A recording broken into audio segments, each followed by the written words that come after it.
Live Fire Media Show. Your hosts tonight are the always entertaining, sometimes funny Hunter Elliott, Franchot.com. And there's some kid over here shouting some crap at me like he's part of something bigger than what he's not, but whatever. Bugger off, kid. Did you even say anything? You like lean all the way in here and like eat the mic. Oh, no, here we go again. He's acoustic. Okay, get out of here now before I beat you. Go to bed, child. No.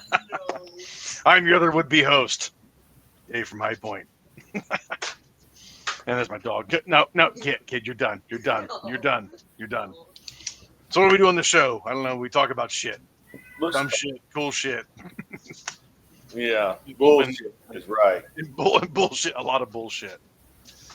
A lot of bullshit. They're Sweet Pea. It's enough. Be immortalized in the Live Fire Media Show, Sweet Pea. Well, I know Tony still watches it. He was commenting to me the other day. He sent me a reel on Instagram. I don't know. I probably just need to forward it to you. It was pretty damn funny. But he said he made him think of you and I arguing about Star Wars on one of our episodes. I was like, oh, good God.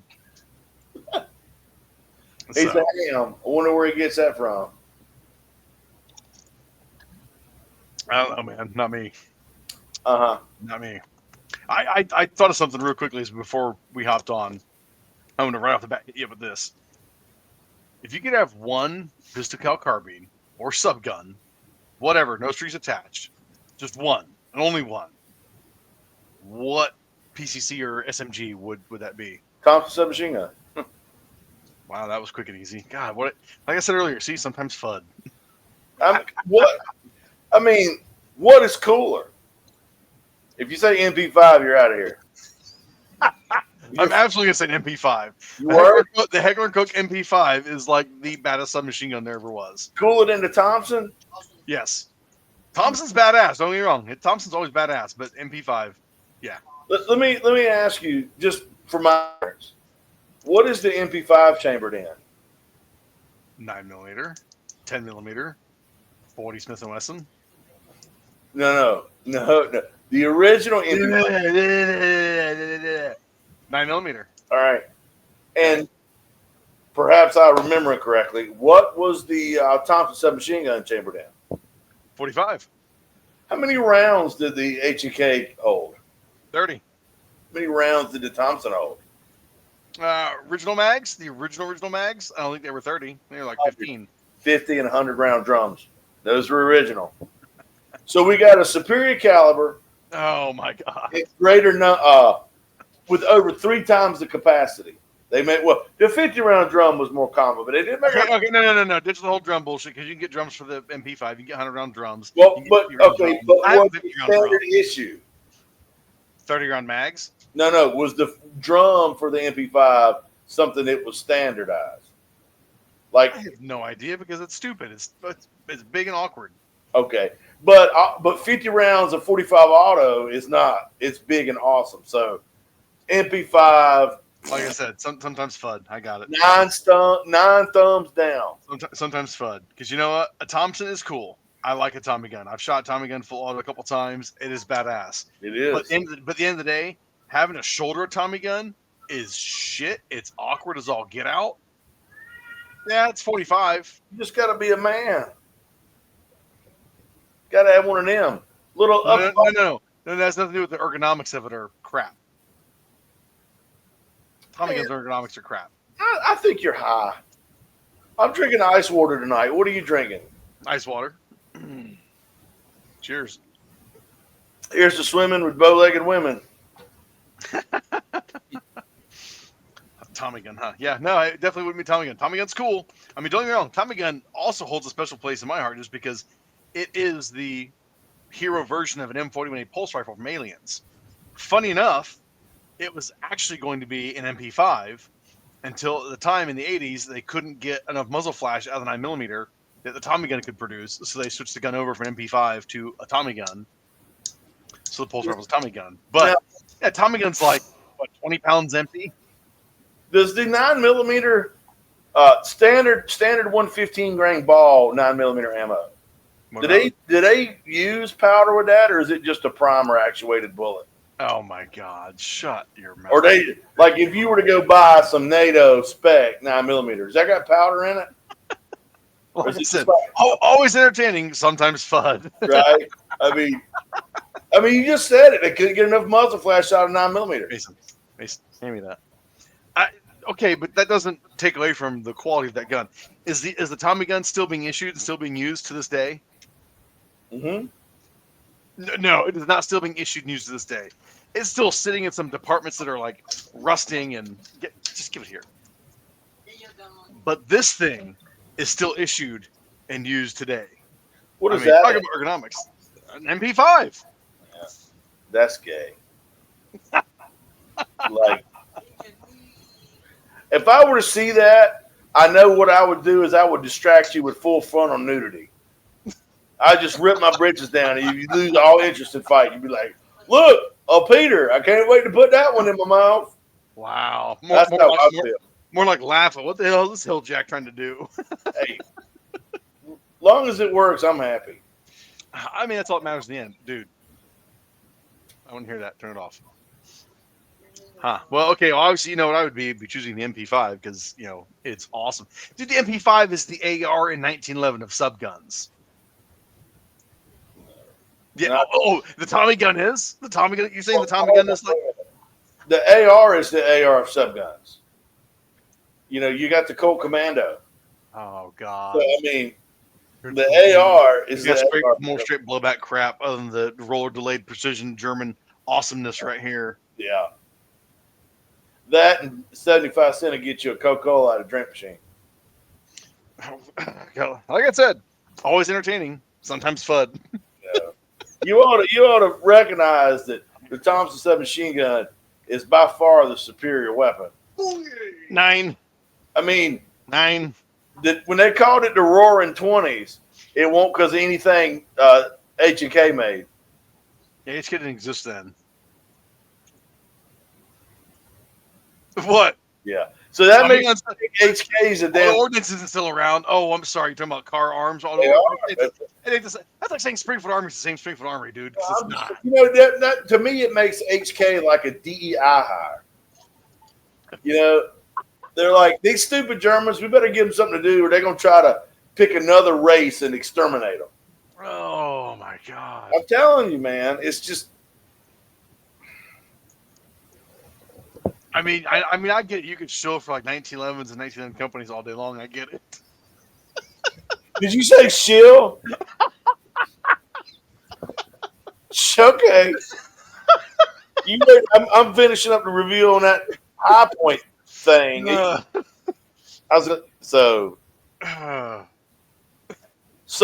gun reviewer of my stature, one bad review, High Point's out of business.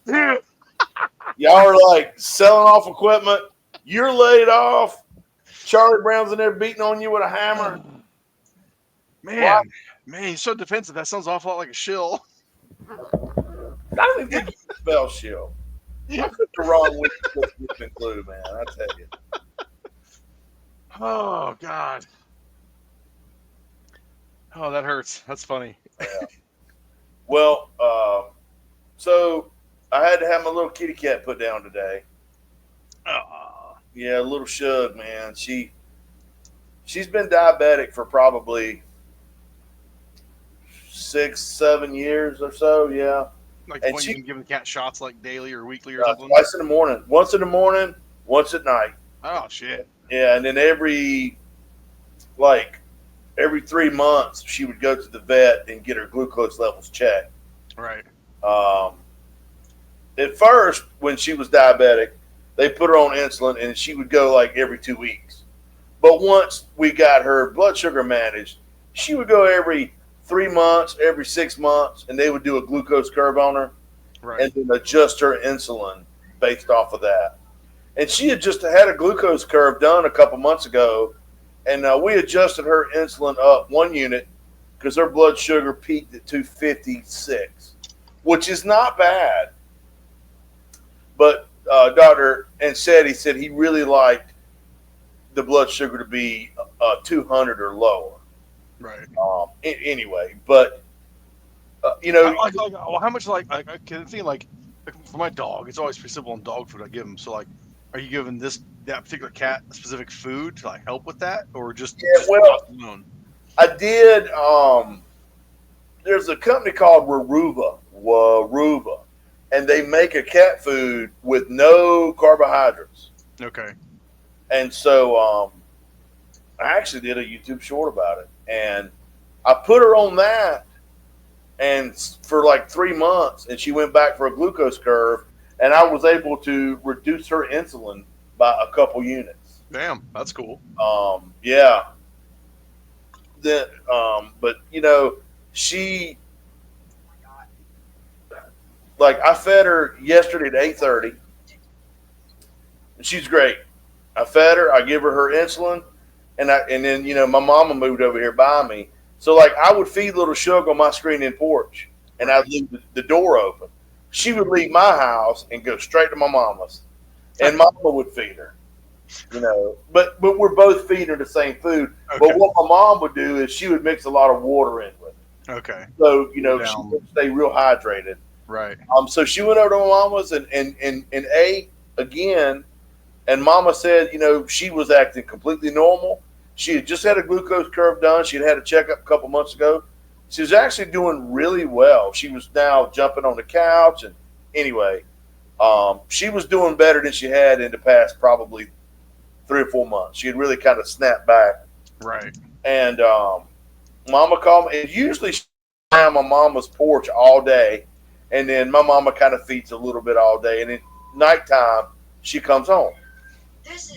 And mama called me about 6, and she's like, "When's the last time you seen little Shug?" And I said, when I let her out this morning, she, you know, mom's like, "Well, I saw her, you know, a few hours ago, like lunch. She was on my porch, but she hasn't been around."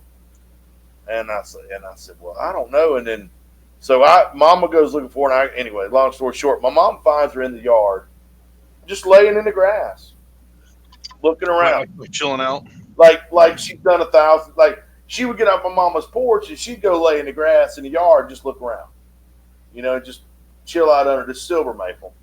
She was laying under there, and mom was like, "Oh, there she is," and she goes to pick her up, and her damn back legs are dangling. Ah. And so mom was like, she's either been hit or she had a stroke. Right. So I go over there. And we bring her on the porch, and I call my buddy who's a vet. This is like 7 o'clock. We talked about this. I'm not going to draw this out, but he goes, I just want to, you know, how cool Dr. said he is. He's like, "Is she paralyzed?" I said, "No, her legs are moving, but if I set her up, she's real wobbly. She kind of flops over." And he's like, "Feel her pads and see if they're warm." And I'm like, "They are warm." And he's like, "Check her gums. What color are they?" I'm like, "They're pink." And he said, "Okay, she does have a blood clot."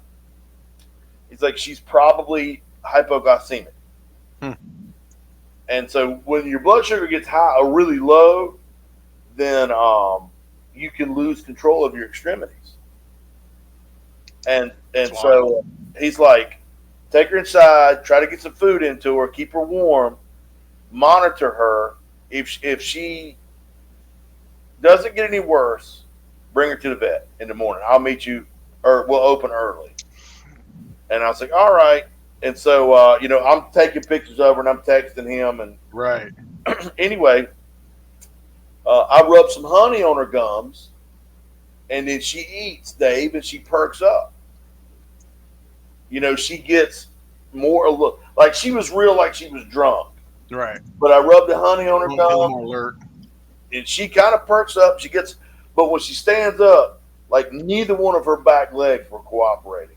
Mm-hmm. And I don't know if you ever seen an animal like that, but it's very. My last lap, he would not like that. He had his back legs just gave out, and I was half panicking trying to keep him going, and got him a harness to lift him up. And then like the following night, he stroked out. He stroked out and was just, nobody was home. He was gone. Yeah. And so I I brought little Shug in my bathroom, and I put a bed in there, and I cleaned the bathroom out. So there wasn't a whole lot of stuff in there. I got junk everywhere. You've been to my house. Yeah. And I fed her again, and she was eating pretty good. And I took wet cat food and I blended it up in a blender and made like a broth. And she was drinking that. She was eating. Oh God, that had to smell great. It was pretty, but and she got alert enough to where she was now meowing, and she was trying to like crawl in my lap. Right. And she could get now, by like midnight, she could get up and walk a little bit. Right. But she would fall over. So what she would do is she would get up and like lay against my bathtub and walk, and lean against the tub. Now this whole time I'm on Chat GPT saying this and this and this, and Chat's like, she was hypoglycemic, her blood sugar's coming up, so she's becoming more alert. Within probably a couple days she could regain use of her legs. So I was pretty hopeful. And I would go to bed and I'd get up every couple hours and I'd check on her, and she was alert and moving around. This morning when I checked on her, some of her fur had come off her body. Oh shit! Like at 7 o'clock, molting out or something. Like tufts had come out, and so I was going in there to get her to put her in the carrier. So I took her to Dr. Anseti's, and she had what looked like a wound, like a bad scratch or something like that. Dr. Anseti was like, okay, she's got a little wound here, and I think that's infected. Right. And I'm like, well, I'm going to leave her with you, and because my mom had to go get blood work today because she's got to have a procedure to check her heart out. Which, anyway, I'm not going to get into that. And I'm dragging this story out way too long, but I'm kind of talking to myself and I'm therapizing. Right. Anyway, I get home and we're getting ready to take mom, and Dr. Anseti starts shaving where the wound is, and he goes, "Hey man, I need you to come back here." And I'm like, "What's going on?" He says, "I'm shaving her fur and her skin is black." Right. And I'm like, "What? That's not good. How was that possible?" Right. And so I go back, and it was diabetic. I can't even remember what I could tell you. But what had happened was the skin on her the skin on her back leg started dying. Oh God, that's why the fur tufts were coming out. The fur was started coming out God. About 7 a.m. Thanks, buddy. And so he shaved her, and what he thought was a wound was just her skin sloughing off. Right. And I'm like, Doc, this was not like this at 4 o'clock this morning. Right. 4 hours ago, this was not like this. I'm like, when I saw her at 7, a little bit of fur come off. Dave, I thought because she was dragging herself. But anyway. Damn. And he says that because she's so old and she'd had diabetes for so long, even though it was managed, right? She said that it hit her. Yep. And it happened within a few hours. Now she had it was called diabetic necro something. Sure, I'll roll with that. Yeah. Anyway, he said it probably hit her yesterday, sometime late yesterday evening, and it was interfering with her nervous system controlling her back legs. Right. And then over the course of 12 hours, the skin was dying. But it took, it didn't really, she didn't have any real symptoms until 7 o'clock this morning. Anyway, took her in, and then he was like, he said, "You know what, Hunter? If she was 5 or 6 years old, be a different story. We could probably work with this. Right. We could clean this because it was coming. He said we could clean this off." But he said she's like 15 years old. She was 15 or 16. I got her in 2012, and she was grown. So she was at least 2 or 3, maybe 4. So she was 15, 16 years old, and he's like, if she was a young cat, we could manage it. It was a spot day, but about like that. Right, which is just going to get worse. Right, and he's like, she'll never regain mobility. Right, and he goes, because she's a diabetic, she will. It's like you hear about diabetic. Oh yeah, once something goes down wrong, it starts falling apart from there. Yeah, just cascades as it gets worse. And she had now. He said that there's no pain involved. Right. But what had happened was it got. I think it was getting to her brain, and so she was beginning to either she was really stressed out or she was very frustrated that she couldn't walk. And he said she's probably beginning to feel some uncomfort. Right. At that point, quality of life is key, man. What do you do? He's like, we could try. He said, but at what point are you being selfish for your sake versus the animal's quality of life? Yeah. And he's a buddy of mine. And when the doctor's like, it's time. I won't say I'm quick at it, but at this point, I had 3 dogs all die in 3 years, one after another, like clockwork. That it got to the point where it's like, yeah, I'm real quick to like, when I see my dog's quality of life isn't there, no, I have no problem whatsoever going, okay, let's put them down. But it still sucks, but I don't want them to suffer because I still want them to get better. And that's the thing. That's you being selfish. Keeping them going, yeah. If their quality of life is gone, there's no real reason. Nope. And that was the thing with little Sugar Man. She was completely normal until yesterday late afternoon, and it hit her. Yep. Now, Dave, it's probably been coming. It's probably been working its way. Maybe the past few weeks, her feet. That's still how this shit goes down, though. Like all my dogs, it's the same thing. They were all relatively the same age to a certain degree, right?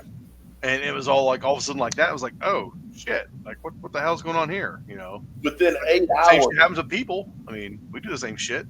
Within 8 hours, she was acting like a normal cat. Oh, we got a problem.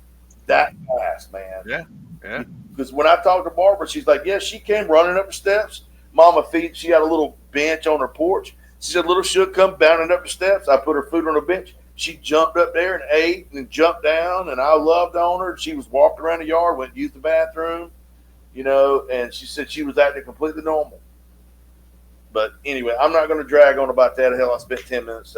But I'm also, it happened today. Yeah, it's raw. Therapizing myself. Yeah, it's raw. And losing pets sucks. If nobody's ever had pets, they don't know what it's about, and they think it's oh my god, it's like losing. It doesn't get any easier either. I mean, I'm already prepping. Well, Mason's lost all 3 dogs. Eva's not lost one yet, so I'm prepping. I'm like, we only have a couple years left with Tucker. And it's gonna suck. And like, I know Mason remembers all 3 of those dogs, but he still probably had more active time with Tucker than the other 3 because we had him before kids. So I think it's still going to hit even differently, and it's going to suck. It always sucks. Ain't nothing fun about it. But you know what, though, man. And here again, I'm not a philosopher, but I think that kids losing pets really helps them come to grips with the reality. Oh, for sure, absolutely does. I have no question in my mind. After him seeing him lose 3 dogs like that, it was a heavy life lesson that kid learned. And it's a hard one, but it's a good one. Well, because it's inevitable. You gotta learn. Nobody gets out of here alive. So anyway, all right, man. I'm sorry. Stop apologizing. Stop apologizing. Yeah. It's like you go from FUD to millennial with apologizing. Sorry. Shut up. I do feel better after getting it off my chest, though. Well, then stop apologizing. Start calling you a bitch. So here's one I ask about you. You've asked me a couple times about what I think about the whole like SIG 320 thing. Okay. And I don't know. I've seen nothing in person go off. Dude, turn that down because I can still. Can you hear his shit? No. Okay. Put your headphones on, dude. That's why you have them. Got to bark at my kid because he's playing a game over here. But I've never seen a 320 in person go off. I can't say I've seen a lot of guys personally running 320s.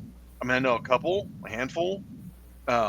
I've shot and played with them, but all this whole stink of the 320s, like, they're safe, they're not safe. SIG puts out there, the line's here, we're done with it. Okay, fine, whatever. But did you see what they put in their manuals now? They have a line in their manual that says not to carry it with a round in the chamber. You haven't seen that? You think the lawyers made them do that? I would think probably so. Dude, my mind is still thinking that they're probably in jeopardy of losing their government contract on it. Well, that's my personal theory. I think they're in fear. They're in jeopardy of losing that money in that contract.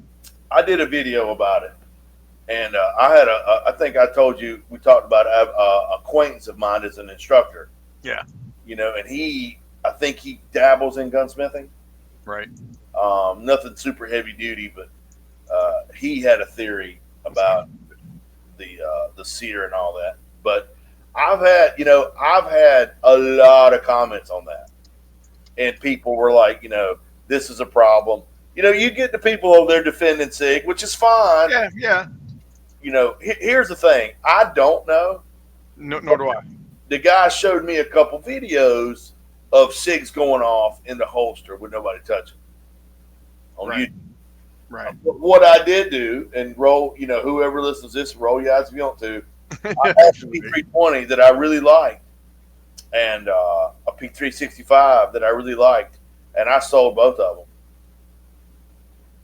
See, now what's funny, clearly the 365 is a similar but not the same system because you hear nothing on 365s. But I didn't want to, No, I get it. I mean, I just bought a 365. I bought it for my wife and I both to carry at different times. I have no problem with 365. 320s though, yeah. I've got a buddy that does have a X5 Legion. That's the ones I really like, the X5 Legion. And I will say this too. I've not heard of a single X5 Legion going off. They all seem to be standard 320s, or apparently there's some stories of the M17, M18, which are still just 320s. But they have a thumb safety, right? They do, but if it's not used, yeah. Hell, the 365 I got my wife has a thumb safety. Well, I told you that. I showed it. Damn it. Of course, now I can't find that verbiage of it not carrying around. Oh, maybe I just did. I don't know. If I find it, I'll send it to you because I was like, holy shit, they put that in their manual of maybe they're coming to terms with it. Oh man, maybe. Here's the thing, Dave, and if this is happening, it's bad, but we as humans are imperfect creatures. Oh, for sure. So anybody's, if you had Jesus come down here and build a gun, it would be perfect. Anything short of that, right, is subject to problems. Right. However, now I don't know this is true, and I'm scuttlebutt. I got a really good friend of mine that is an industry writer, and he worked for another large gun manufacturer. Okay. And I'm not. I think that it would be wrong to say his name. Oh yeah, I wouldn't name drop anybody. Fuck all that. No. Yeah. But we were talking, and he told me the story. It was at SHOT Show or whatever, and what SIG was wearing, the colors that SIG was wearing were very similar to the colors that they were wearing. So they were all kind of gathered around the bar, and he was having a couple beers, and I guess the guys had a few beers. This is all hearsay scuttlebutt. Sure. And they weren't paying attention. They thought it was all SIG guys hanging out. Oh, I gotcha. And he just kind of did the old glance, and everybody's shirts looked similar enough. And, right. I'm a safe enough group of people to say some shit. Right. And he made the statement about having the public doing their R&D.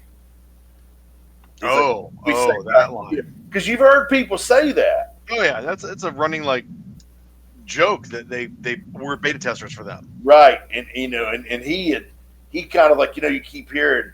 He said, I've heard all the time that we use the public as our beta testers, and it's something like if they only knew that was really true, And then my buddy was like, you know what? I'm gonna pay for my beer and I'm gonna get the fuck out of here. And he paid for his beer and just kind of melted off into it. He's like, I don't want to be around this conversation or hear any of it. Right. You know, you get a couple of industry guys with some beers in them, Yeah. thinking that they, don't have no ears. Listen, they'll talk shit. So, Well, it's funny too. Like sometimes I wonder, um, a big company like that, how many guys on the show floor, especially at SHOT Show or NRA show, how many of their employees there are not like, well, one, they're not gun people. They're just drones. They're a sales rep guy. They don't really know any shit, but they might know something like, some devious shit, but they're just still, again, they feel like they're safe in their community and group. They say some shit, and you're just like, did you just say that? I don't work for you guys. Right. That's kind of, so my point is, if they fucked up, it happens. Sure. Then issue a recall and deal with it. Right. And instead, now I'm not saying that they fucked up. I'm just saying if in fact, and people go, well, they didn't. So, but if it was completely innocuous and there was nothing to it, I don't think you'd hear as much about it. Yeah, I really don't think it's just people hating on SIG, because they have as large of a Legion guns, but they have as large of enough fan base as Glock does, or right? Anybody else, and I still think they're just as well respected guns. I personally have never been crazy on the 320. It's also because the 226 was such a good looking gun. Yeah. And they go to the 250. Most people forget about that one, and the 250 evolved into the 320, and 320 was like that much better looking. And it's like, wait a minute, look at the 226. That's a great looking gun. It is a great gun. And it's like, why does your striker fire gun look kind of like shit? Like, I did a review on the 320, and I really liked it. And part of I really did, man. For a striker fired gun, I really liked it.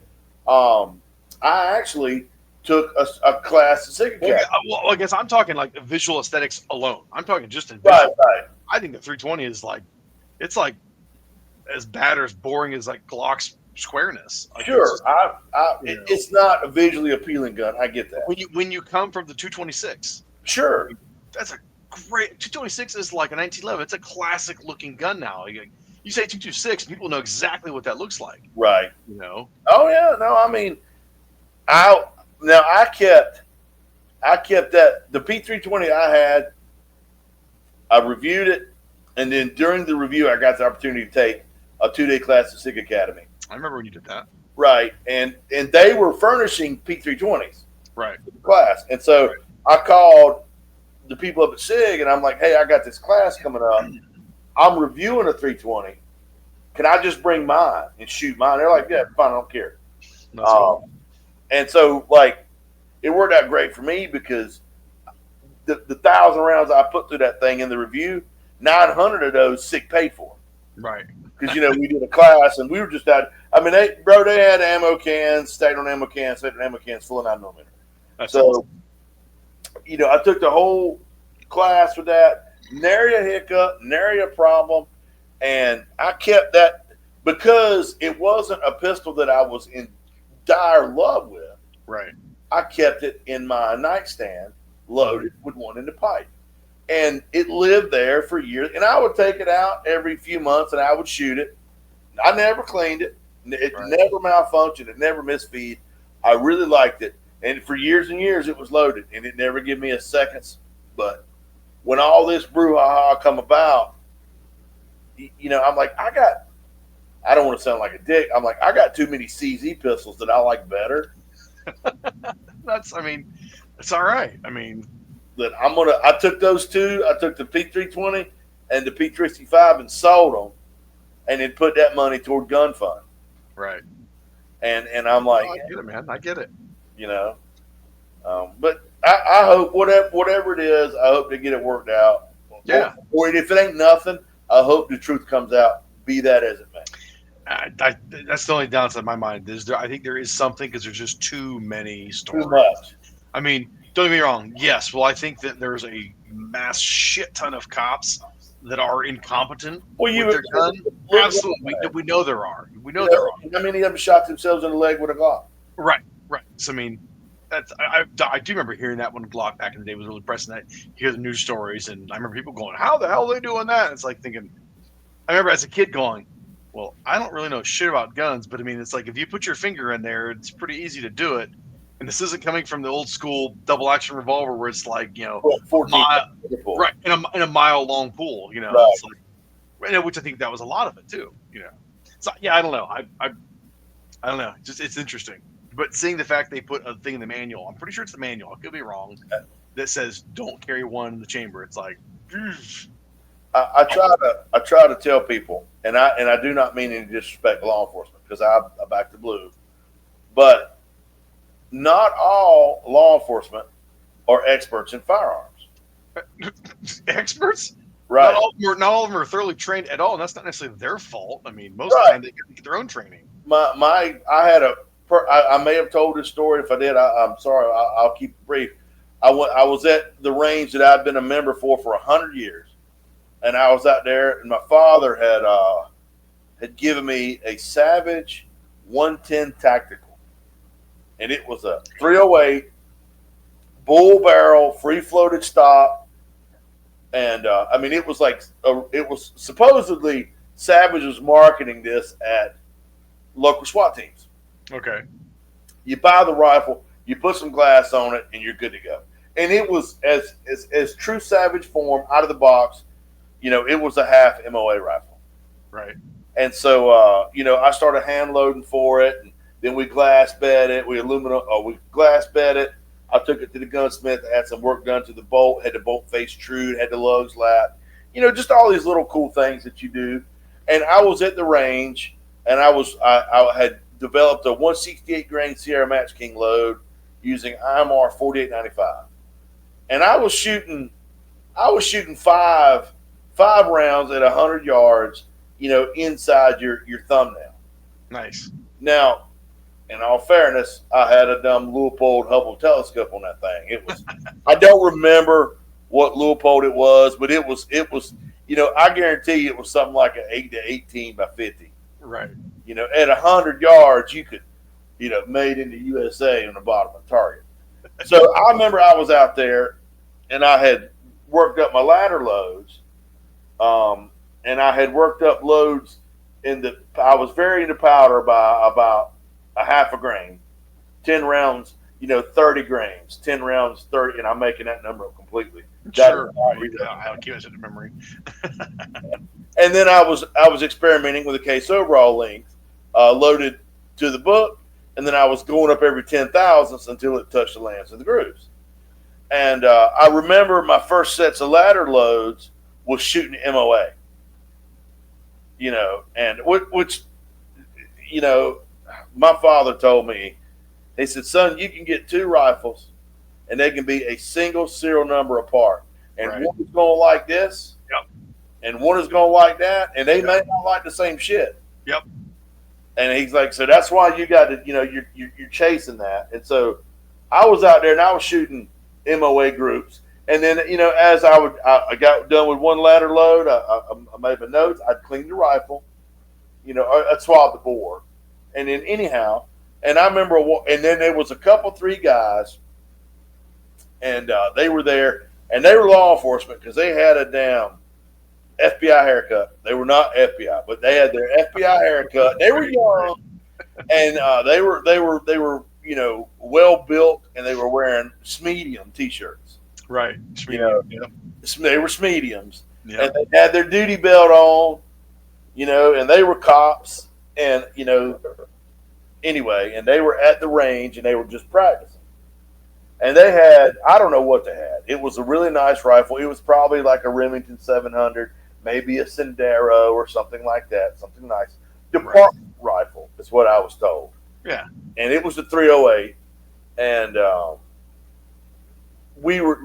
was three of them, and it was me and a buddy of mine, and it was only five of us at the range, and we got done, and I called the range that I was a member of. I would call range cold for me.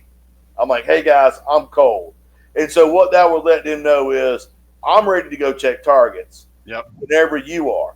And most people, they would finish their string and then they would call range cold. Yeah, typically, yeah. And I remember walking down I'm not gonna lie. We called range cold. I walked down. I looked at my targets, and I was kind of trying to. But our targets were a ways away. But you're trying to scope theirs out and see how they're shooting. And I got there, and I had shot some inch groups. Now these were 3-shot groups, and I had shot some inch and a half 3-shot groups. And I'm like, fuck, I'm going backwards. I'm shooting better with factory ammo. But I just got into my ladder load, so I knew. I didn't know. I felt sure improvement was coming. And these guys were over there hooting and hollering. Whoa, God Almighty, man! Can you believe these groups? Now, in my mind, I'm like, I don't want these guys to see how bad I'm shooting. Right. So I start ripping my targets, because I'm like, these guys, they're probably putting 5 in one hole. Now I'm young and I don't know. I know fucking fuck all about anything. Right. And they're like, man, you're a sniper and this, that, and the other. And I thought, I don't want to. Oh, shit. I put my paper down. I put fresh targets up. I go back to the 100-yard line and I get behind my rifle. I don't touch anything because they're still down there. So I'm just sitting in the chair waiting on them. And normally what we would do, anytime I left, I would take the bolt out of my rifle. And I'd put it in my back pocket. And then when I got to the 100-yard line, I took the bolt out and I laid it on the table. And when they got back, and we called range hot again, so I was like, fuck, I'm dying. I'm just dying to see how good these guys are shooting. Because if you're doing that good, you know what? I'm going to ask questions. Right. I ain't too proud to beg. Right. So I kind of glassed over a little bit, man, and look. I see their targets. These guys are shooting 2-3 inch groups. Like you said, they got 5 rounds in a damn, a 4-inch circle. And I thought, oh my God. So, anyway, the day goes on, and they're packing up, and they got their targets laid on the table, and they're slapping each other on the back, and one of them says something like, "Yeah, you ever seen me shooting like this before?" Says something to me, and by now I'd kind of got my rifle dialed in, and I got up. I'm like, "Let me see what you got there," and I walk over and I look at his targets. Guy's like, "What do you think?" I said, hey, man, if you're happy, I'm happy. I said, but I'm going to leave you with this, my friend. If it's ever somebody holding a gun to my head and you're the guy behind the glass, don't take the shot. Dude, listen, see my face? If you ever see my face through glass, don't take the shot. Don't shoot. Get your fucking supervisor in to pull the trigger. And the guy's like, what the fuck? And I'm like, hey, have a nice day, Oh my God. Anyway. So that, and look here, there's law enforcement out there that are amazing shots. Oh yeah. And so I'm not taking away from that, but I'm saying I don't give a damn what field you're in, you get that 10%. Yeah. That take themselves far too seriously. Right. I go to the range twice a year. I'm a damn expert. Right. And so you have to be people like, well, he's a cop, he's a gun expert. That may be true, but it's not guaranteed. Well, it's the same thing with military experience too. Same thing. In any branch of service does not mean they know jack shit about firearms. Even if they were in firefights, still doesn't mean they know jack shit about firearms. That's right. I agree. So we talked about picking an instructor, prior law enforcement, prior military experience. Hey, that's good. That's good. But that's not a ringer. No. Oh, he was in the Marine Corps and now he's a rifle instructor. It's probably a good class, but I want to see more of just that. Right. Agreed. Totally agreed. Anyway. Hey, that's where you got my mind thinking too. When it was the NRA show and Tony and I were sitting down talking about the HP 15s coming out. Right. I had gotten a spec sheet I don't know, a day before maybe. So I wasn't super versed in it. I told people it's chambered 223. Later on, I said chambered 5.56. Look at the spec sheet. Well, it's actually chambered 223 wild. Of course, then some people have no clue about that. And so they're like, why is it chambered in this? That? I'm like, oh my God. Yeah, because the 223 wild is so expensive, Dave. Why didn't they do it in 223? just don't. So in some places where I posted shit, I've seen guys in the comments go, dude, 223 Wild, that's actually the better chambering because you can run Absolutely, 223, you can run 556, but it's a matter of like educating people on it, and like I said, but me not truly on the specs, I'm sitting down with Tony bullshit about it. He goes, and what do you expect on an accuracy of this rifle? I looked at him and went, dude, it's an AR. I don't know. At the very least, I would expect like a 4 MOA group, And Tony goes, right. That's a battle accurate, accuracy. And I was like, yeah. I was like, can it do better? Sure, probably. Can the individual person do better? Like, I know I'm guilty. I shoot the cheapest ammo I get my hands on because I'm fucking cheap, And how often do I check my MOA to 100 yards? I don't. I do a 36-yard zero at 25 yards, and I go to the 200-yard range, and I zing steel. And if I hit every single steel with the first shot, I'm happy. I just don't care, But so people are like, what's the MOA on it? I'm like, I get it when you're a brand and you say, especially if you're like a bolt action company making a high precision rifle, and you're guaranteeing sub MOA accuracy at 100 yards, great. When it comes to an AR, you're telling me you're sub MOA, cool, great. But honestly, I don't care because I'm not shooting sub MOA. I'm just probably shooting the AR at CQB distances at best, and occasionally I got to 200 yards and sling steel with it. So it's like, I don't know. Maybe I am in the minority in how much I don't care that much because I know the greater general is a 4 MOA group, and some people I think they get too hung up on internet personalities and bullshit that everything's got to be sub MOA. Like, just because they guarantee it doesn't mean you, the shooter, can do it. Your ammo may not be able to do it. You may not be able to do it, but the rifle can. But everything else has got to line up too, right? So I was shooting with Andrew a few weeks ago, and he built him a Barnes Precision Machine, and he built him an AR and 6.5 Needmore. Oh, God damn you! There you go, bud. Right. But we were out there shooting. He was shooting 500 yards, and he was now he had it was either his hand load. I think this was either his hand load or he had somebody's hand load. I think like he had bought some Black Hills hand. It was some match grade ammo that he either loaded or bought. I don't remember. And Andrew's a great reloader. Don't get me wrong. He knows what he's doing. And he was shooting 2.5, 3 inches at 500 yards. Damn. He was. It kills me to say this, but he was tailing my 220 Swift bolt gun by not much. Like a couple of our groups were similar. Right. He would say the same, and if I knew nobody would ever hear it, I would say they were damn near the same too. But my story is they were similar. But that brings me to your point. And then he gets out his 5.56, and we're shooting at it 300 yards, and he's shooting, fucking 1.5 groups at 300. Holy shit! Now Andrew is an accomplished shooter. Right. He is Clearly. he is very methodical. He is a very, very accomplished shooter, and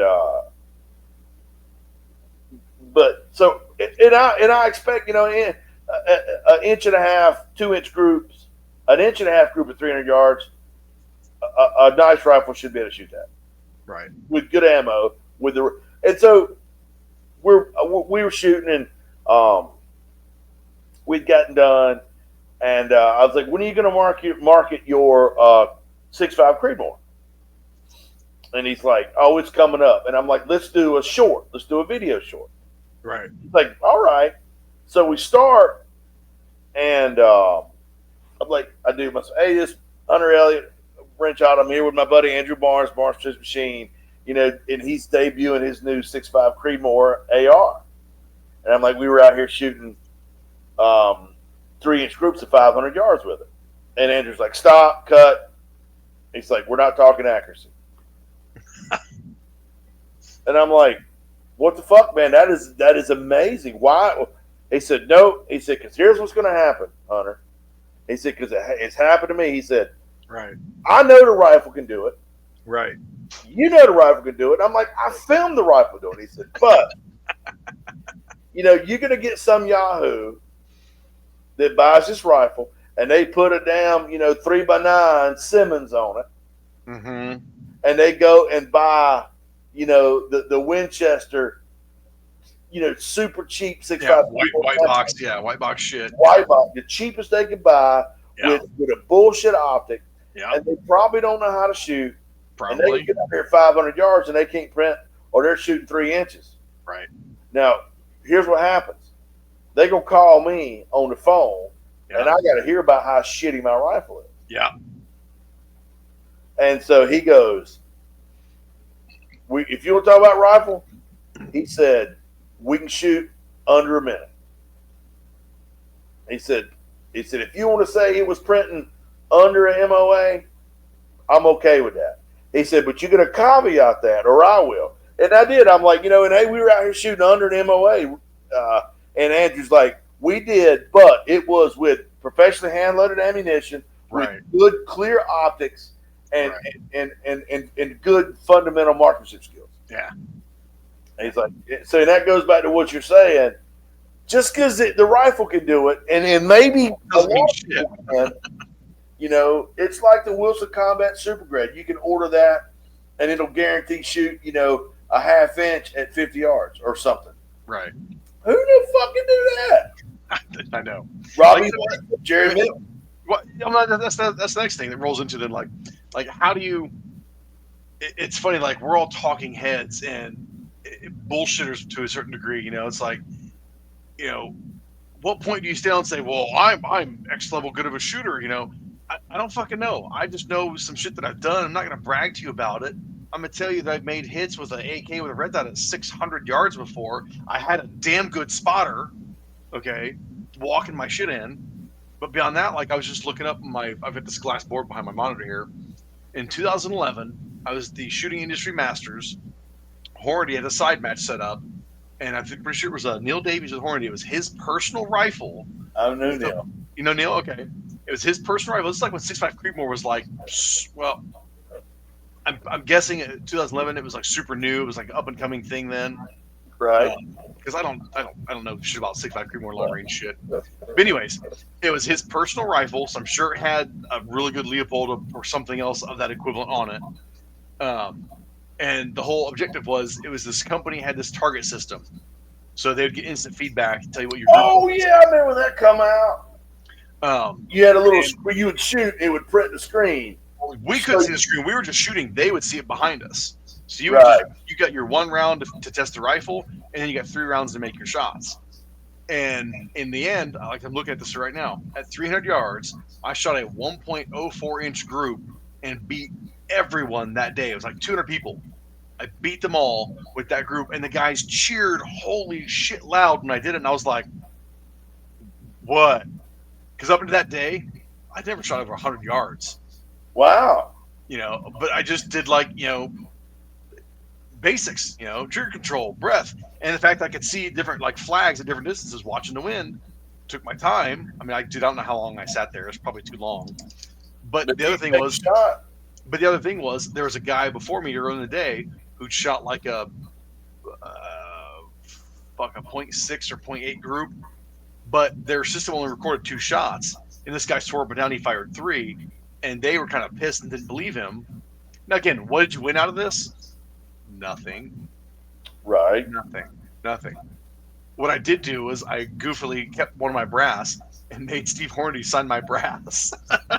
just because I didn't beat him. He's a world-class hunter, So I had to sign my damn brass. But, yeah, so there, 3-inch group, 1.04 inches at 300 yards. Man, I said 3-inch group. 300-yard group. But like you said, it was somebody's personal rifle, personal setup with Hornady's their match ammo. Me, if I had a 6.5 Creedmoor, if I replicate that setup, what would I go buy? Winchester white box and 6.5 Creedmoor. And you probably wouldn't be shooting those groups. Fuck no. I mean, I tell you, Dave. I probably talked about it. There was this gentleman. His name was Bobby Simpson, and he was the store manager of Heels Incorporated in Raleigh, which was the oldest gun store in Raleigh. And Bobby Simpson, he was an older gentleman, really tall, kind of Southern aristocratic looking gentleman. Okay. You know, had good looking man. I'm thinking Dukes of Hazzard. But he was in his like, you know,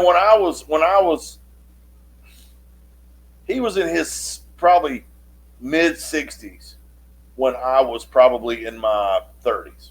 Okay. Well, no, my mid 20s. It doesn't matter. I know, but I like to get my shit together.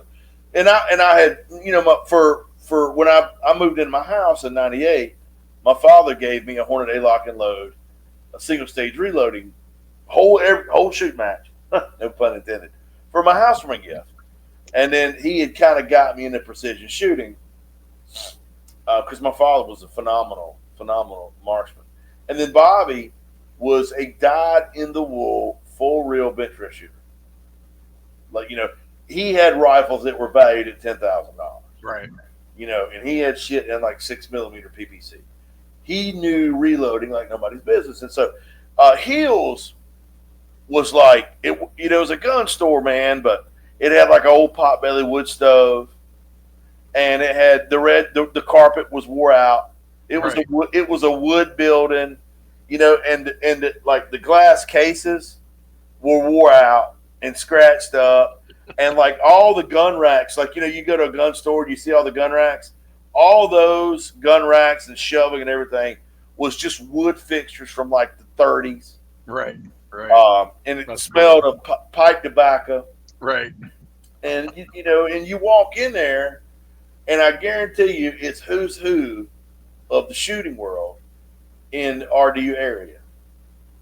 I mean, and it would be, you know, they had like a damn little where you get some Coca-Cola and the nabs, and there'd be 6 or 8 old guys over there sitting around this stove, eating nabs and drinking Coca-Cola, and they just look like any old nobody. Right. And you're like, well, this guy won bench rest shooting at you know, 20 or 1998 world champion bench rest. You know, right.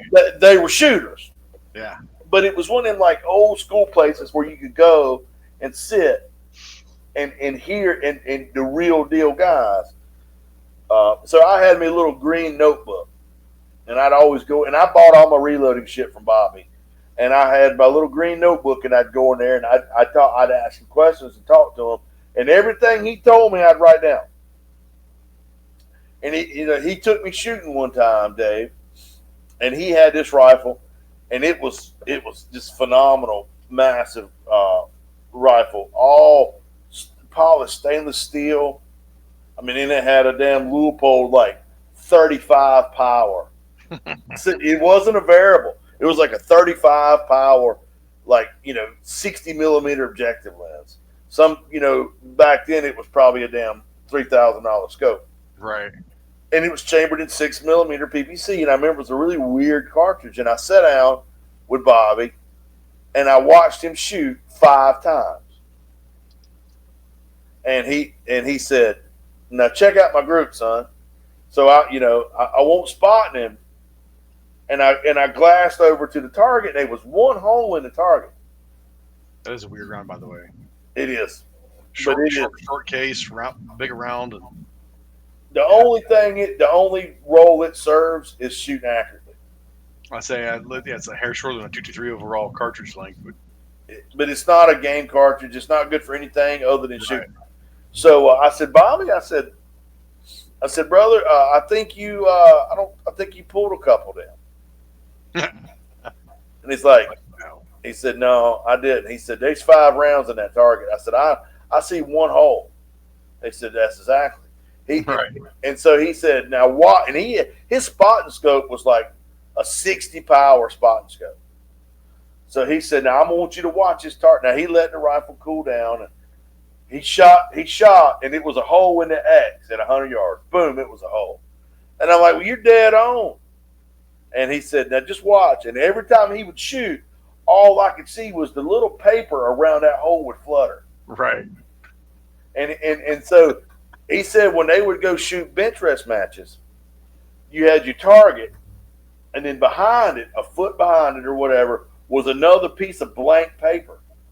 Okay. And he said you would shoot, and then there was a mechanism that would shift that paper 1 inch to the right. Oh shit! And you would shoot, and then your paper behind your all 10 targets Right, and all right. 10 pieces of paper was on this little trolley. And so that way you would shoot 5 rounds in a single hole, but the paper behind it better have 5 holes in a row. Right. Holy shit.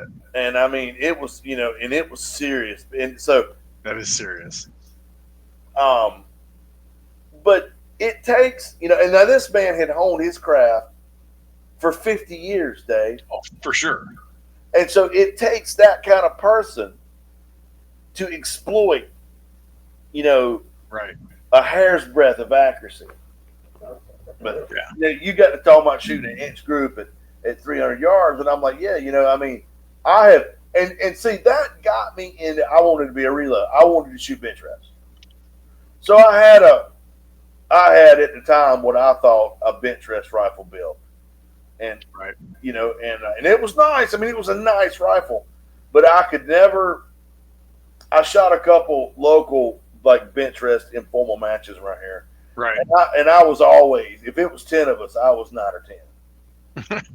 I could never place. I couldn't break out of the bottom 2. Right. And it was chasing that little, what they call a little tiny bug hole. Mm-hmm. You want 5 rounds in a 1 6mm hole, and I mean, it's painstakingly tedious to reload for bench rest. And Bobby showed me that. And I'm like, he's like, I got 10 rounds here, and I probably got 4 hours in them. Because he's like, you make 1 round, and then you got to clone it. Right. And, and he won't measure to the thousands. He would measure his to the 10,000s. Right. And he would trickle his damn powder in to the 100th of a grain. And of course he had like all redding dyes and custom built shit. But anyway, I realized 2 things. I'm not smart enough. And I don't got enough money to be competitive in the bench rest shooting world. Right. I don't have the time and the energy to put that into it. No. But it's impressive. Dude, I don't have the time or the energy to be an A class or Grandmaster class shooter in USPSA. I just don't. I don't have the time, the money, and energy into it. I think I look at some of my shooting at too much of practicality. Because, I mean, USPSA is not practical shooting. The fact that you're counting your steps, you're where you're going through. I get it. It's a game. You're gaming. That's cool. I don't want to do that. I just don't care. So I don't. So that's why I'm not really going to measure up in USPSA, and I'm okay with that.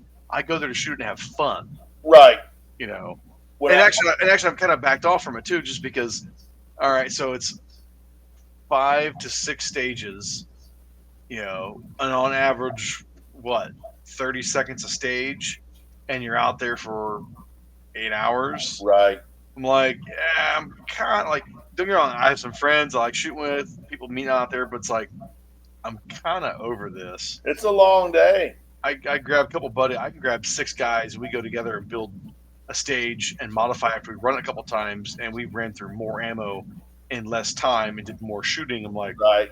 Yeah, that's kind of where I'm at. I took a class, and there was some good USPSA shooters there. Yeah. And in the class, I couldn't shoot as well as these guys. Right. Now, also, they're running fucking tricked out ass Zeb, is that right? Zev. Yeah. Zev. Tricked out Zev pistols, right. And they're a couple $3,000 with optics and a speed holster. And here again, I'm carrying my go-to is the leather specialist, 1911 with irons, and I can't compete with them in speed or accuracy. Right. And so I took a class with Chad, and this is the Green Ops one. There's a different one. I think this is a different one. Okay. It was a different one, and took a class, and I was. And Chad made a statement. He goes, "Man, I always thought you were a good shooter, but these guys are wearing your ass out." I'm like, "They are." I said, "But I'm out here with the pickup truck of guns, Right. And these guys are out here with the Lamborghini. Right. I said, but there's a such thing, and the person that drove this home for me more than anybody was Roger Pettit, God rest his soul, of combat accuracy. And he would say, now, Hunter, speed matters, but accuracy is final. Right. He goes, with that said, and he would take an 8.5 by 11 piece of paper, and he would say, you put 2 rounds like this on the bad guy, or 2 rounds here on the bad guy, you're accomplishing the same damn thing. He Right. said, so if you could do it a half a second quicker, but your groups open up 3 inches, he said, fucking do that. Right. Right. And so, I'm shooting with these guys, and I'm a half a second or maybe even a second slower, but their group is like this, and mine, their group is like this, and mine is like that. I remember I was in a class. I can't remember if it was Farnham's class or whose class it was, but I basically got scolded because I was being too accurate with all my shit too close like that. Yeah, He was like, dude, open your shit up. And I was like, okay. When Pettit would teach a class, if you were shooting and you had, your little 5-shot group was like that, he'd fail you. Right. He wants it like that. He's like that. Yeah, he said, you're going too slow. He's like, step on the gas, man. Right. Hit more vitals. Take out more shit. Pettit would say, step on the fucking gas until the wheels fall off. Well, that's what it boils down to at that point. Yeah, you want to hit more shit in here. Right. So take more shit out. This is the same as this. And if you can do this faster, right, do that. Do it. It's like you just want to put a bunch of holes in that son of a bitch in a hurry. Yeah. They're not going to, he's not going to look there and go, that's a pretty shitty group. I don't think I'm going to bleed. Yeah, it don't work like that. Pettit, he was a. That's where I just call that. To me, that's like, I call that practical accuracy at that point. And he called it combat accuracy.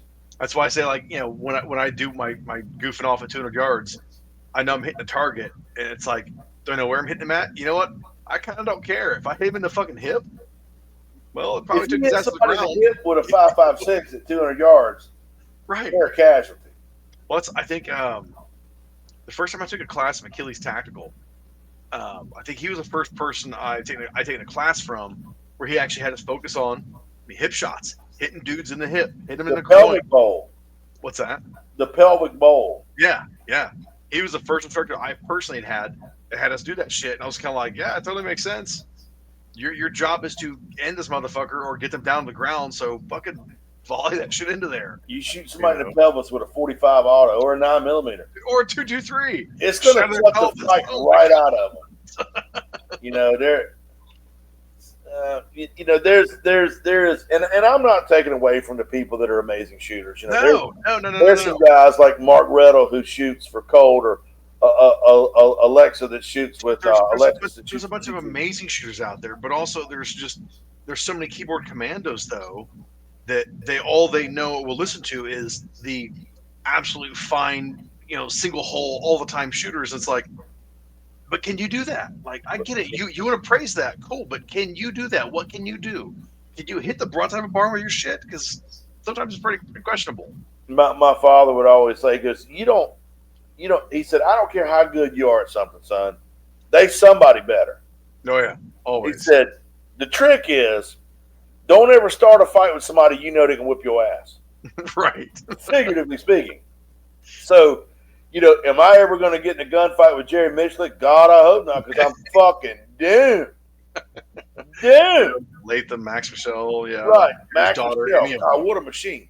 But the chances are, and the last thing I ever want to do is, we talk about this all the time, is get into a gunfight. God, it's awful. And having to take somebody's life, you don't want to do that. Yeah, but be good enough and proficient enough to where you can hold your own against the average person. Right. Just be better than the average. Right. And 95% of the people you're walking around with, you're going to be better than. Yeah. And you're, the Jerry Michliks and the Max Michelles and the Robbie Lathams, they're not walking around fucking with people, robbing folks. The people that are doing that probably ain't marksmen. Right. They're doing the old gangster shit, and and all you gotta do is just be better than that. Yeah. So if you ain't out there shooting, coming out of the holster, putting 3 in a damn penny at a 1/10 of a second, right, with a 50 Desert Eagle, don't worry about it. Well, I remember that was like a thing that got huge. I don't know, a couple years ago, Instagram. Everybody was all about getting these, sub-second hits from the draw. That's tough. And no, it is tough, but I think there's too many keyboard commandos though. They're putting that to this on this pedestal. It's like, dude, no, man, come on. You're also building this perfect stage scenario to be doing that. Meaning you think that when you get into some shit where you're drawing your guns, it's perfect scenario, dude. No, fuck off with that. I'm pretty. I can draw from not concealment now, but from a like a leather holster. Sure. I can draw from a holster, and I can put a round of 45 auto on the steel in about a second and a half. Right. Consistently. Right. Now, have I done better than that? Yeah. Have I done worse? Yeah. Sure. I'd say the exact same thing. But then when you go to the Instagram keyboard commando shit, though, a lot of times too, those guys, you're not seeing their distance of what they're doing with their shit. Right. So is it they're doing it 3 yards, 5 yards, 7 yards, 10? And I would try to do this at 7 yards. Right. 21 feet, draw, and ding in a second and a half. I would set a 2-second par. And I'm like, if I can draw and put one round on a steel target at 21 feet under 2 seconds, I feel comfortable with that. Yeah. You agree or no? Yeah, no, I do agree. It's just I laugh at people that, again, it's just a keyboard commando thing. I guess I'm just getting more irritated with keyboard commandos, just dumb shit that they spout out there. And I just kind of every single one of them, I'm gonna go, what do you fucking do? Do you really go out and shoot? Are you really doing this shit? Because I know I had a couple guys I talked to at NRA show when they asked me something about the high point ARs, and I was like, dude, I don't know the specs on the man. We just got the things. It's a rifle. And the way this guy then, his tone talking to me was like, well, you don't know shit. And I was like, oh, motherfucker, I don't have the time of day for this because we don't know each other personally. You're going to assume I'm just some company rep dipshit, What is the diameter of the gas hole? Yes. It's like, what do you want to hear from me that proves to you that I know what the fuck I'm talking about and I know how to shoot? Yeah, right. I'm a say generalist. It's an AR, dude. It's an AR. Sorry, I've been to classes and shot a guy's $4,000 AR and his piece of shit thing that I thought would fall apart in my hands, and they all worked. They all hit the targets we were shooting. So I kind of don't care, right? And that's if you go by an AR today, if it's made by Colt, by Ruger, by Barnes Precision, by Daniel Defense, whatever flavor you're looking for, High Point. There probably ain't a hill of beans worth of difference in them when it comes to accuracy. No, not at all. I mean, but you're talking, the same twist rate, the same barrel length, the same gas setting. Because that's okay. I kind of laughed this one. I've seen a lot of guys. It was on Reddit, which Reddit's a cesspool, anyways. But a lot of guys bitching about the HP-15. It's 2025. We're still on carbine length gas. What's wrong with it? What's wrong with it? Well, because this should be mid-length gas because the internet told me so. Right. I'm thinking, I don't have a single mid-length gas system gun in my safe. What's the benefit? What's the benefit of a mid-length gas system? Is it going to make it shoot softer? Yeah, it's be a little softer. Really? Prove it. Okay. No. I'll agree with it, man, because to me, it's no different than taking a dissipator or just a 20-inch AR with rifle-length gas. Rifle-length gas guns do have less. They're less violent. Not saying 5.56 is a violent gun or a cartridge in an AR, but a carbine is snappier and jumpier than a 16 or than a 20-inch rifle with a longer 12-inch gas. Flat out, it is. Right, but you got more barrel, you got more mass, you got more air, you got a lot of stuff working. But doing that mid-length gas, kicking out a little further, does make it a softer shooting gun, and I'm all down with mechanically making it as soft and as flat shooting as possible. That's cool. But really, to be bitching that it's 2025, it's the carbine length gas. Man, all my shit's carbine link gas. Works just fine. I don't care. In Prac app, Dave, could you pick up an AR, one with a carbine length and one with a mid length? Could you pick them up and shoot 3 rounds and tell which is which? Nope. I got a buddy that has one. I've shot his, and it doesn't feel a damn bit difference. You know, the difference in. I'm sure some people say yes, they can, but I can't. I never felt. Maybe some can, but here's the thing too. You go by this brand of 223, right? And maybe it's a mild load, and you go by this brand and it's warm. Dear God, that shit varies a lot. The ammo varies so much. Yeah. I don't get hung up on the minute. If you want to make it soft shooting, put an H5 plus or put an H4 plus buffer in it. Right. Right. And then that'll soften that so much up beautiful. Put a damn big old damn thing. Yeah. Put a big old brake on it. Yeah. Put a 3-channel brake that'll blow your eardrums out. Then you're doing something. Right. I know. I agree. You talk about gun store commandos or keyboard commandos, and they're like, same thing. Same difference. They're like, well, if you use this, mid-link gas system, you're going to decrease your felt recoil by, 8.7% per foot per second. Yeah. Per round per shot. Yeah. Tell me what that feels like. Get fucked. What? Yeah. Really? Are you 8% less recoil on a 22?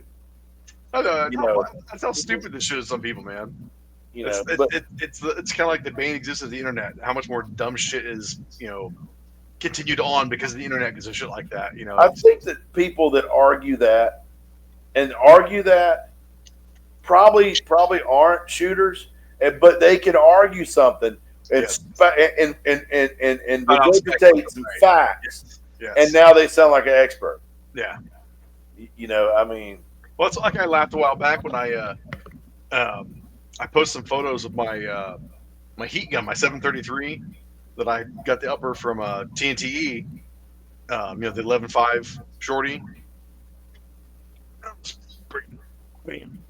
This guy, and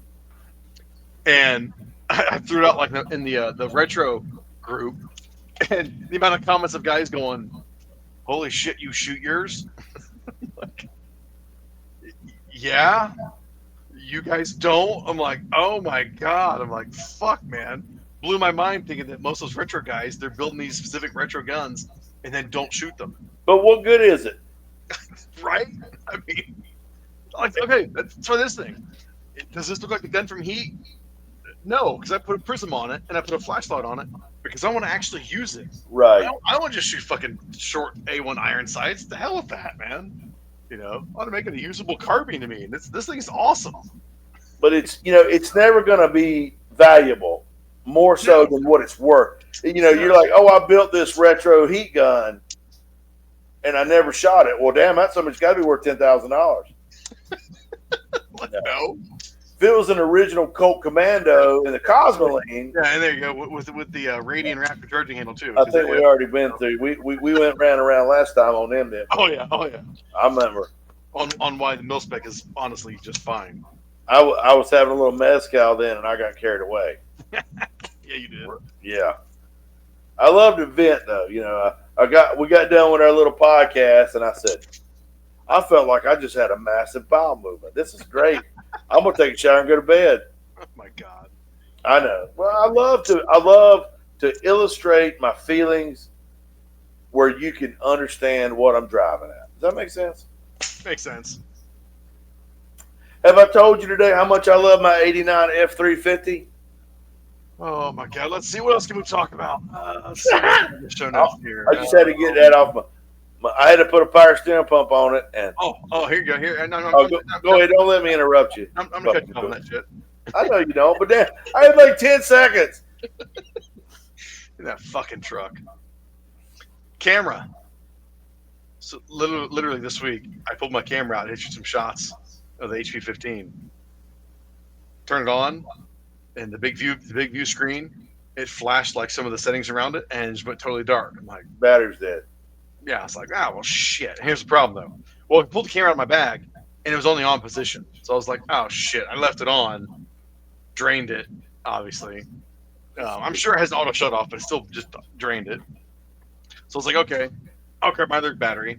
But I was like, man, last time I looked at the battery, it probably had 20% left in it. I'm like, shit, it's probably dead. Swap the battery. Turn it on.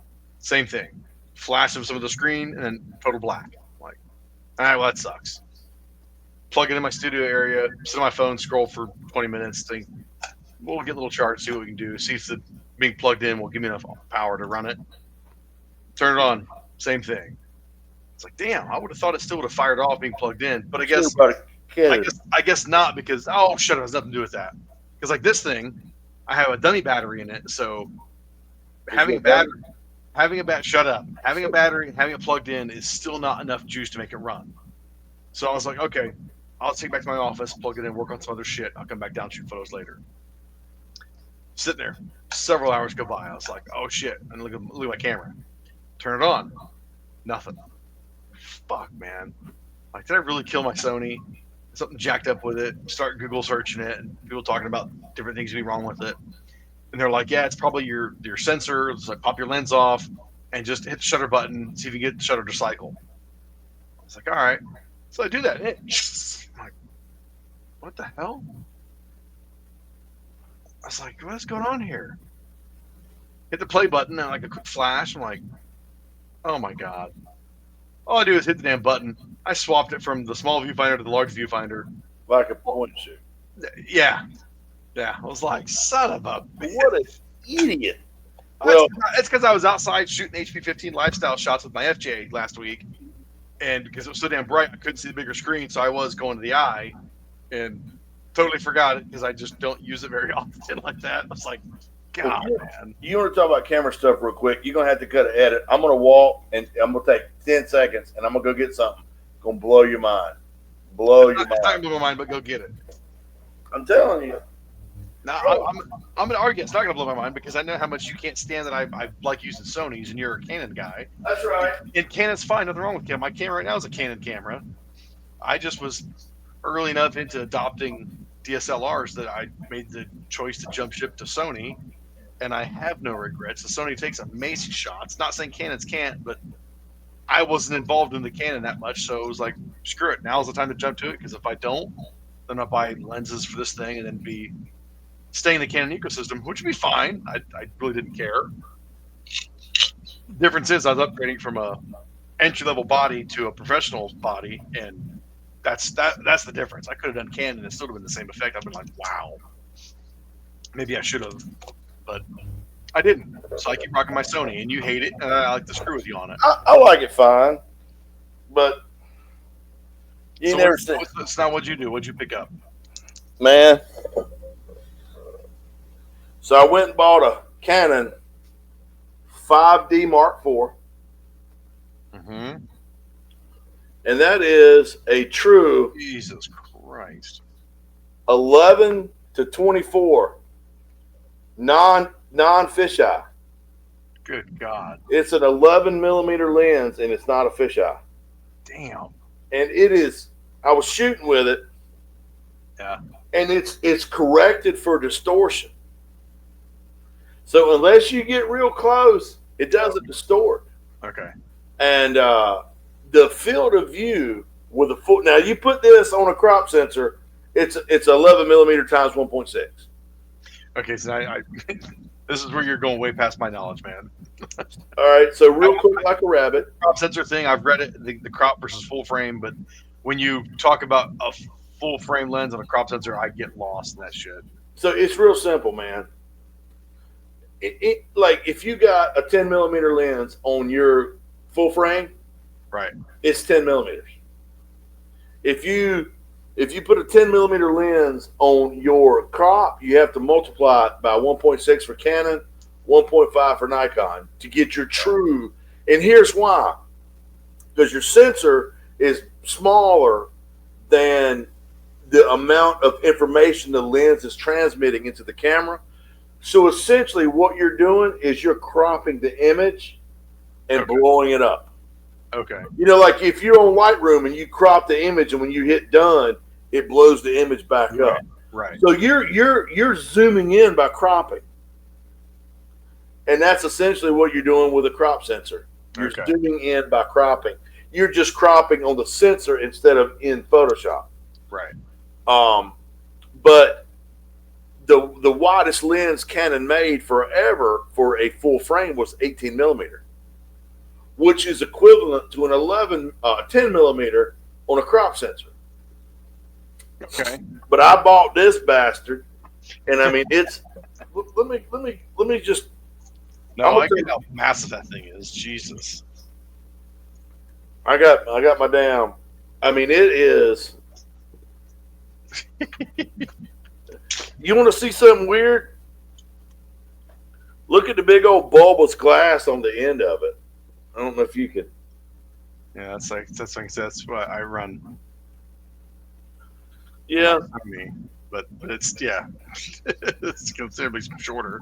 I mean, this damn thing probably weighs 6 pounds, 5 pounds. No, that's probably 3 pounds. And then that's a lot of mass. And then because I just love spending money. Oh shit! I bought a 17 millimeter tilt shift. What the hell does that mean? Tip shift. What do you mean? Tilt shift. So have you ever tilt shift? Tilt TIL. I said tip. I was like, what? Oh, have you ever shot like you're shooting a building and you lean your camera up so you get the top of it and it kind of the lines try to converge? Yeah. So this lens, it will actually. I don't know if you probably can't see it because, as you love to point out, my lighting is shitty. And you're a videographer. And I'm a videographer. Well, I'm a photographer more than a videographer. I know. I feel that one. Same. But if you could see, you see how that hangs on? Oh, whoa! What the shit? So it'll. Oh, whoa! So when you lock it onto your camera, and you're like you can't see the top of the building, instead of panning up, you shift the lens up. That's wild. But it doesn't cause the lines to converge. Right. Now, and also the face of it will tilt up and down. And see if you can see how that oh yeah. Yep. I see moves. Jeez. So now I do a lot of gun photography. And so a lot of times, you got the gun sitting at an angle. Mm-hmm. And you've kind of got that angle matched with the camera. Right. But you won't, if you match the angle perfectly, then the gun looks like it's sitting straight up. Right. So, I want the gun like it's, laid back. And, and if you want to get the depth of field from the whole gun, you got to shoot it like F11. Right. But what happens is if you're at F11, the deep depth of field, you're getting your foreground and background in focus, which is fine. But it's not what you're after. But if you want to get a little blur, you can't shoot at a less aperture because some of the gun will be out of focus. Right. So this is a constant 17 millimeter, but what I can do is, and it's manual focus only. Okay. But what you can do is, when you get your camera angle set up and you get your gun angle set up, and then you match the angle of the gun with the tilt of the lens. Oh shit! So then you shoot at f4, but here's your camera body, looking straight out. But now the lens is there, and here's the gun. Right. And they're on the same focal plane, and so now you can shoot this at f4. And get your foreground and background out of focus, but the whole gun will be in focus because you've shifted. Because your depth of focus, your focal plane is running perfectly parallel with the sensor. Mm-hmm. So you've got a plane here that's ever high, deep, or shallow based off your f-stop. Well, if you want with the tilt shift lens, you can shift that plane down. Right. That's wild. I'm going to use it for some holy shit. And if you want to see something really weird, now I haven't used tilt shift a lot, so I'm teaching myself. Sure. But Google or go to YouTube and type in tilt shift mini, MINI. So people film with their cameras. They shoot video with these tilt shift lenses, and it looks like I saw a guy film a crash up derby with a tilt shift lens. Okay. But it looks like Hot Wheels cars. Oh, what? It looks like miniatures. Like you watch the video, and it looks like miniatures. It's now I don't know how to do that yet. My buddy does. I got a buddy, Charlie Brown. He's my photography mentor. He was a commercial photographer for 30 years when he got out of law enforcement. Gun guy too, good shooter, amazing photographer. And so there's some way you can set these tilt shift lenses up to where when you film it, it looks like they're little miniatures. Like you'll see people there, they look like little miniature people. It looks like this whole miniature like RC car setup. But it's wild. It is. Look at it good. It'll blow your mind. I want to learn how to do it. It'll blow your mind. But it's just some way they set this tilt shift lens up to look like it makes everything look like miniatures. Yeah, I'll definitely look it up. That's wild as shit. So damn. So here's what I love, Dave, about mirrorless. Here's what I love about mirrorless. Everybody's going to mirrorless. Everybody's going to mirrorless. So you know what they're doing? They're training all their L glass in. Right. Now I got a buddy, Tony, owns Southeastern Camera. I got this. Now this camera shops around me. I'll have to look them up. I don't know. I know. I remember usually back in the day, but like nowadays, I don't know if like camera shops, like it's just not as common of a thing. What I like about Southeastern Camera is I described to you earlier about the vibe of heels. Yeah. Southeastern Camera, same way. You know, it's an independently owned shop. The carpet's wore out. You got people in there that have been doing photography for 50 years. You got a question, they got an answer. Right. They develop film. They develop medium format film there. They sell that shit. You know, it's an old school camera store, like an old school gun shop. So you can go in there and learn. Anyway, I walked in there, and I've been trading with Tony for years. And I said, Tony, I really, really want a Canon 11-24 lens, man, because it's so wide. It's going to be freaky. It's wider than your human field of view. Right. So, like, if you go in my yard and you look at my yard, don't turn your head, Dave. Just look straight ahead. And then you pull the camera up and you look to the viewfinder, you can see shit that you can't see with your eyes. It's fucking unreal. So when you take the photo, you look at it and you're like, it's weird looking.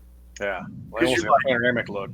This is significantly wider than my field of view with my eyes. So anyway, that's why I wanted a lens. And Tony's like, Hunter, you're not going to, if you put this on, he knows I shoot a 72. He said, you snap this on your 72, it's a damn 18.5 millimeter. You're not going to, it's going to be ultra wide, but it's not going to be ultra wide. Right. I was like, yeah. I said, so I got to go to 5D4. He goes, yeah. And he said, but I was like, well, 5D4 is $2,000. And you hate me at this point. I said, that 11-24, what is that, $2,800? I'm like, that's $4,800 for a body and a lens. Damn. He said, I got all this L glass used in trade over the past month. Right. So he had that 11. He sold me, and I don't think he would get mad at me. He sold me that 11-24, man, for it was, I think he sold it to me for $1,100. Right. He had no, I'm sorry. He had it marked 14, and and I think he let me have it for $1,000. Because his used stuff, he always kind of marks it up a little bit because they talk him down. Sure. So, and I said, well, I got to have a 5D Mark IV. He goes, I got one brand new. He said, there's a rebate on them right now. They're $19.99, brand new. He said, I got this one here, trade in. Guy wanted a mirrorless. had 11,000 clicks on it. And I think, if I'm not mistaken, the shutter's rated for 200,000. Okay.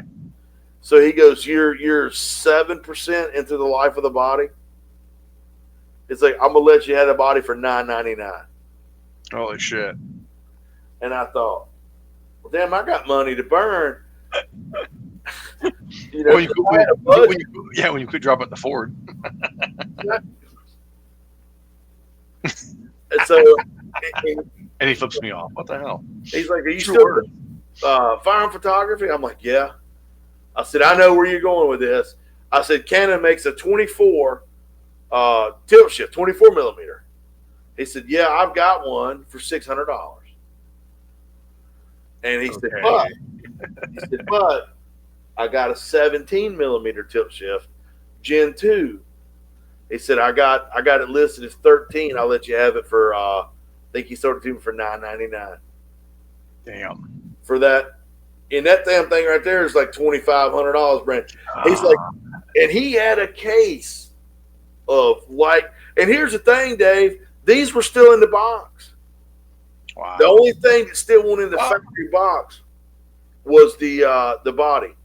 I mean, I'll be honest, between this Rebel T6 that I started with, and I've got 3 or 4 lenses for it. I bought everything used, and everything came in the box. Yeah. Even my Sony, my A7 III here, and I just 2 lenses for this. All 3 of them used, and everything came in the box. So like people like to take care of that shit. I mean, they do. Well, a lot of people, though, they keep all that because they're like, at some point, I'm going to trade this in. Right. Oh, I'm sorry. I will say, the body actually, the dude's story was he won it at an event and never used it, so it was brand new in box, but he was selling it used, and I got a deal on it. Well, I'll tell you this. So, you know, you've been preaching mirrorless. My buddy Kelly works. I'm not preaching mirrorless. I'm just. It's truly not mirrorless. It's just the fact that I went from a entry level one there to not here. I could have stuck with the Canon. It just, at the time, I was running enough guys that were running Sonys, and I got to play with them and use them, that I was like, oh my God, I want to go this route. And I wasn't invested in the Canon that much. Switch before you got a bunch of, you know, I've got a Canon lens collection. Right. That would make sense to bail on that and go mirrorless at all. Even with Canon, that would make sense. Well, my buddy Kelly works in Southeast, and he's trying to sell me a mirrorless, and they make an EF to RF adapter. Right. But you got any more points of failure. That's it. So I called. I know we're running long, so I'll wrap this up. I called Charlie Brown, who, again, my photography mentor, and I was like, hey, Charlie, I got a question for you, man. I was like, I'm looking at getting a 5D Mark IV. Now, he's a Nikon shooter, but he is shot Canon, and his studio mate was a Canon shooter. And he goes, Hunter, that is, when it comes to, you know, Canon cameras, he goes, that's it.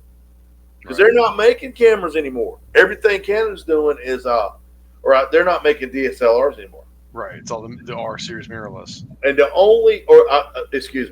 going to still run the Rebel, but they're not making Pro DSLRs. Right. And they're only making about half the number of lenses they used to make. Wow. And they're not developing anymore for the EF. Wow. That's crazy. Now, they're still going to make everything brand new. But what's available, like all the EFS stuff for the crops only, most of that they're not making anymore. So anyway, so I called Charlie, and I'm like, I'm thinking about going to this 5D4, man, because I want this 11 to 24 lens. One of the last lenses Canon introduced before they got away from EF. And, I said, but I got a question for you. Is my image quality going to suffer versus mirrorless? Because he sold his Pro kit. He had a Nikon kit, man. It filled up a back seat of a truck. Right. And he bought that. And he bought him a little, because he retired from photography. So he went and bought him a little Nikon mirrorless and like 2 lenses. And he's like, everything I do now is just for pleasure. And he says, Hunter, I'll tell you this. He said, now I bought the mid-level Nikon mirrorless. And he said, my lenses are the mid-level prosumer lenses. Right. He said, and they're every bit as good a quality as my old Nikon full-frame digital camera. So I'm like, come on. He goes, yeah. He said, you go step up to like the Pro mirrorless with the RF lenses for Canon. He goes, Right. you'll notice your image quality is going to improve. He said, but now here's the law of diminishing returns, just like guns. He said the difference in the image quality of your 5D4 and the R5 II or whatever. Right. He said it's going to be negligible Right. until you blow that some bitch up 200%. Fucking huge, yeah. Right. You know, he said, but also the 5D4 still has more of a film look. It's not going to be technically as correct as the new mirrorless, he said, but it's going to have a little more, it's going to look a little more film. So, which is fine. It's all in what your aesthetic. It's not like there's a right or wrong when it comes to that shit, you know. But I was surprised to learn, you know, that the mirrorless shit is equal to, and some of it even exceeding by, you know, a little margin, the full frame Pro Canon cameras. And do you know why you weren't so sure about that? Because I'm a FUD. Because I'm a FUD. But I'm an open-minded FUD, and I'm learning. That's okay. That's okay. Again, why do we do this? Because we're so damn different in that sense. Sometimes you're very FUD, you know. I know. And that's all right. Like, but I'm learning. Yeah. No, yeah. Me going to this thing had nothing to do with it being mirrorless and wanting to jump. Jealous how big it is, though. Here, we do like that. So you see, oh. I mean, it's itty bitty. What does that thing weigh? A pound? I don't know. That fucker's heavy for me. I mean, for being a camera, well, then I had the cage all around it too, which adds a little bit. But I don't know. I love this thing. It's fucking awesome. Yeah, mirrorless is the only downside I could find of mirrorless was they do drain the batteries a lot faster than DSLRs because your viewfinder. And I'll say I probably don't do enough shooting to experience. I mean, I have a couple batteries, but right, like very rarely am I going, oh shit, I got to change the battery out. You know. From what I read, it's that they're because your viewfinder is now digital. You're not looking through the lens, right? And so it's got to the camera has to render that. I will say, I don't like that going from that Canon, like going to that one. It's the fact it's digital. I don't like that. I looked at they had a brand new R5 or it's the brand new full frame size Canon mirrorless at Southeastern. And Kelly put a battery in it, snapped the lens on it. He's like, look through this. Right. And it looked weird. Yeah, I don't like the display looking through this thing here. But the larger screen, it's great. But this thing, it just looks weird. It's from staring through a DSLR, you know, like when I looked at it, everything had a cyan kind of white balance to it. Right. And I look, and I'm like, well, there's a tungsten light. And I look through it, and I'm like, but everything is kind. He's like, but that's just the digital rendering.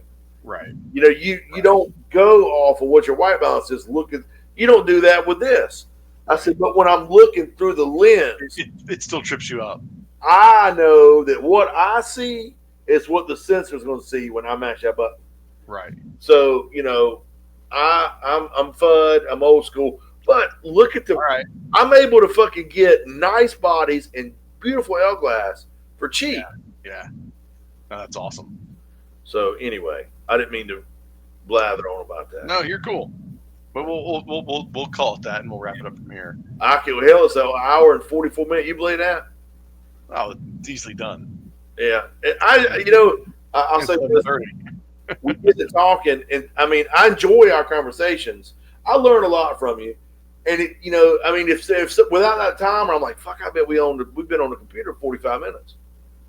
Oh yeah, no. Occasionally I look at it, I'm like, oh, holy shit, and I'll just like, all right, whatever, just keep going. Yeah. Well, I know you want to wrap this up, man. So I enjoyed it, and we run a little long. So hey, it is what it is.